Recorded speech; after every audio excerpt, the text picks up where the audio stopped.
कहते हैं वास्तविकता महज एक भ्रम है, यद्यपि बहुत दृढ़। अल्बर्ट आइंस्टाइन की ये बात शायद आज की हमारी चर्चा पर बिल्कुल सही बैठती है। नमस्कार।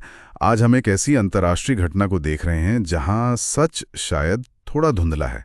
हाँ बिल्कुल। जर्मनी का आरोप है कि चीन के युद्धपोत ने उसके विमान पर लेजर इस्तेमाल किया, और हम खासतौर पर देखेंगे कि चीन का ग्लोबल टाइम्स अखबार इसे कैसे देख रहा है। हाँ, मतलब उनका नजरिया क्या है इस पूरे मामले पर। बिल्कुल, और ये पूरी बातचीत ग्लोबल टाइम्स के एक लेख पर ही आधारित है। ठीक है। देखिए, हमारा मकसद यहाँ किसी को सही या गलत ठहराना नहीं है। हम बस ये समझने की कोशिश कर रहे हैं कि चीन इस घटना को कैसे पेश कर रहा है। और ये यूपीएससी उम्मीदवारों के लिए बहुत जरूरी है, मतलब अलग अलग देशों के दृष्टिकोण को समझना। सही कहा, अंतर्राष्ट्रीय संबंधों में ये बहुत अहम है। तो चलिए इस खबर को थोड़ा और खोलते हैं। तो मामला क्या है? संक्षेप में ये कि जर्मनी ने कहा भाई लाल सागर में उनके प्लेन पर चीनी नेवी के जहाज ने लेजर डाली। लेकिन चीन का जो रक्षा मंत्रालय है वो साफ इनकार कर रहा है। हाँ, उनका कहना है कि पहली बात तो ये कि उनका जहाज उस वक्त लाल सागर में था ही नहीं। अच्छा, कहाँ था फिर? वो कह रहे हैं कि वो अदन की खाड़ी में थे, एंटी पायरेसी मिशन पर। ओके, यानी जगह ही अलग बता रहे हैं। बिल्कुल। और दूसरी बात, वो कह रहे हैं कि कोई लेजर इस्तेमाल ही नहीं हुई। और जर्मनी ने अब तक कोई सबूत भी नहीं दिया है ना? नहीं, कोई सार्वजनिक सबूत तो सामने नहीं आया है। और ग्लोबल टाइम्स तो इसे मतलब सीधे सीधे फर्जी खबर कह रहा है। फर्जी खबर या फिर एक सोची समझी साजिश। वो जर्मनी से कुछ सवाल भी पूछ रहे हैं।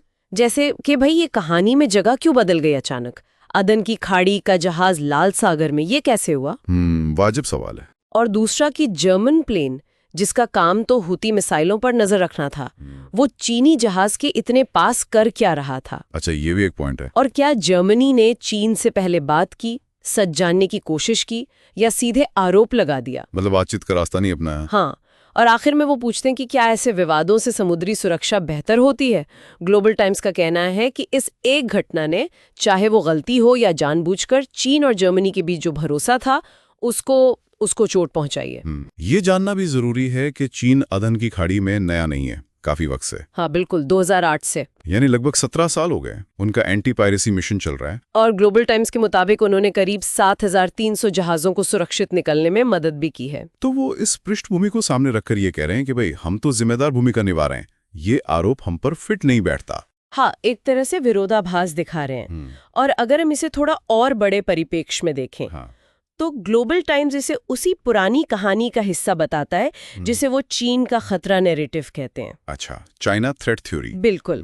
उनका मानना है कि ऐसी कहानियों का इस्तेमाल पहले भी होता रहा है चीन से आर्थिक या तकनीकी रिश्ते कम करने के लिए, मतलब डीकपलिंग को सही ठहराने के लिए। तो ये उसे उस बड़े खेल का हिस्सा मान रहे हैं। हाँ, लेक इस बात पर जोर देता है कि चीन और जर्मनी और असल में पूरे यूरोप के बीच आर्थिक हित तो जुड़े हुए हैं, गहरे जुड़े हुए हैं।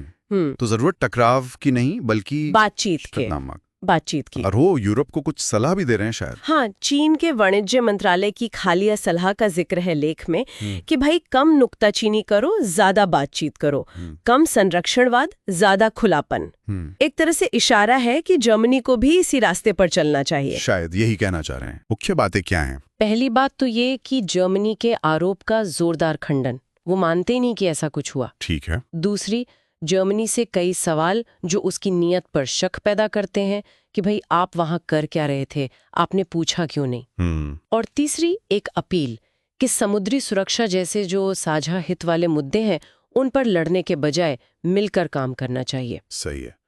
तो मतलब टकराव टालने और सहयोग पर जोर। बिल्कुल। और यहीं से हमारे सुनने वालों के लिए, खासकर जो यूपीएससी की तैयारी कर रहे हैं, उनके लिए एक सोचने वाली बात निकलती है। हाँ, वो ये कि इस तरह की जो घटनाएं होती हैं, चाहे वो तथ्यात्मक रूप से सही हो या न हो, वो बड़ी ताकतों के बीच के जो आपसी समीकरण है और जो विश्वास बनाने की कोशिशें चलती रहती हैं, उन पर कैसा असर डालती हैं। ये बहुत महत्वपूर्ण सवाल है। और ये भी कि अलग अलग देश एक ही घटना को अपने राष्ट्रीय नजरिए से कैसे देखते हैं, कैसे पेश करते हैं, ये समझना कूटनीति और अंतर्राष्ट्रीय संबंधों के विश्लेषण के लिए कितना जरूरी हो जाता है। बिल्कुल सही कहा। अंतर्राष्ट्रीय मामलों की जो पेचीदगियां हैं उन्हें समझने के लिए ये विविध दृष्टिकोण जानना और उनका विश्लेषण करना बहुत बहुत महत्वपूर्ण। आज की इस चर्चा में शामिल होने के लिए आपका बहुत धन्यवाद। धन्यवाद। और अगर हमारे सुनने वालों को ये विश्लेषण उपयोगी लगा हो तो इसे जरूर पसंद करें और ऐसे ही और विश्लेषणों के लिए सब्सक्राइब करना ना भूलें। हाँ, और अगर कोई सवाल हो, हाँ, अगर आपके मन में कोई सवाल है तो नीचे टिप्पणी में जरूर पूछें, हम कोशिश करेंगे जवाब देने की। धन्यवाद।